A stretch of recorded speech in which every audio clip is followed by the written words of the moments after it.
Now, those of you that aren't Super Nintendo fans and are kind of out of the loop as to what's going on with the Switch 2 might have missed out on FromSoft's latest game announcement, which is the Duskbloods. This game is a Switch 2 exclusive that's supposed to be coming out in 2026. Initially, I was extremely hyped about this, but I started to hear some disconcerting things about the type of game that it is. But I'm the type of person that always errs on the side of caution and oftentimes don't trust the internet. So I was waiting until today for the interview with Miyazaki. I'll put a link in the description if you want to read through the entirety of the blog post, but suffice to say, this game is not looking like something I'm interested in. I think that there's a lot of positive to take out of this interview, namely the fact that this is going to end up being a heavily focused multiplayer game, means that they might take that experience into their next big Souls-like. But if I'm being honest, Duskbloods is kind of another iteration of Elden Ring Nightreign, which is supposed to be coming out in May this year. I ended up playing the network test for Nightreign, and suffice to say I had another video that talked about my lack of hype for that game because of the way that it was designed. To summarize Nightreign, you're thrown into a map and the fog starts slowly rolling in, forcing you to play the game at a very brisk pace. It's also very multiplayer focused, with you and 2 other players going around killing everything,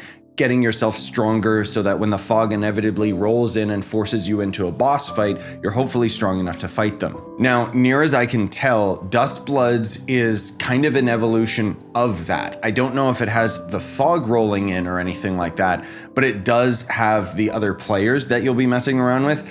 And more particularly, it's PvP focused with those other players. The reason this doesn't interest me as a title anymore is because I like taking my time with these games and exploring. And the fact that there's no option to avoid PvP means that this game is naturally going to be played very, very fast. Because if you play it too slow, you'll get too weak and you won't be strong enough to kill everybody. They do still have some team-focused stuff, like it says right here that some quests might task players with teaming up against a powerful boss. Now, you might think, oh, there must be some dedicated co-op mode because I'm constantly seeing 2 players interacting with each other in the screenshots and in the media. Nope, that's a summon. When I read about that, all my hype for this game completely died. So what do you guys think? You can sound off in the comments if you want to, but generally speaking, I think most people feel the same way I do. I noticed a lot of people on the Reddit, as soon as they ended up reading it was PvP focused, just completely lost interest. I think that for people that invade other players, they're probably going to love this title, but even so, the round-based rewards for winning thing, just, I don't know, it's a formula that doesn't really work that well with this genre, in my opinion. I appreciate FromSoft for experimenting and trying new things for sure,